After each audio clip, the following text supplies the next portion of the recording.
This is the main church. Quite impressive structure, beautiful decorations inside. But one thing that might help you, as my humble opinion as the pastors, let's say, if you don't mind coming a bit closer, there's something interesting I would like to show you on the signboard. Before the many ecumenical councils, regional councils, regional synods were gathering. And on the regional base, they were first discussing the issues that I need a minute for that.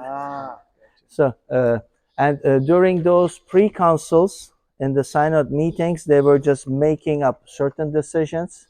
You can just read, like in English, this one is in English, like 59 of them.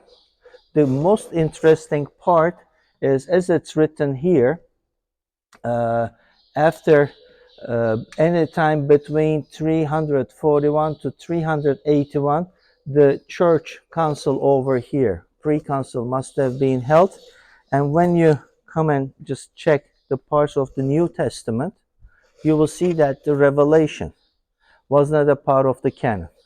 Imagine you're a Christian living in the city of Laodicea. It's the time that the canon is being discussed. There are parts of it, and it's the 4th century AD, and still there are some members of the society who did not read the letter to the church in Laodicea. So sometimes when I was just doing the readings for the ecumenical councils, for the first 7 of them, there were like pre-solutions. And I was wondering about, like, how come they were, with the same instrument, they were playing in a so different way. Like, from Alexandria, someone was popping up and saying, it should be this way. From Miletus, another one was saying, it should be done the other way. But this is a very good explanation for that.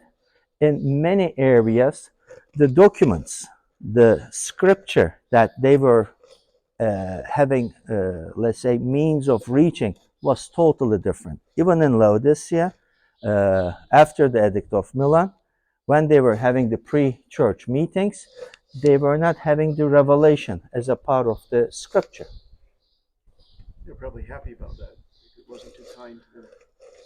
On their base, on their portion, yes. Yeah. But without the revelation, the New Testament, what you can, in a way, understand out of it, will be for sure less than less. So as a result, it will be one of the best ways to explain all that discussions, all that unanswered questions, which in a way forced Constantine first and then the rest of the church to gather at council meetings and come up with a certain common idea. And some of the canons that they announced, which will be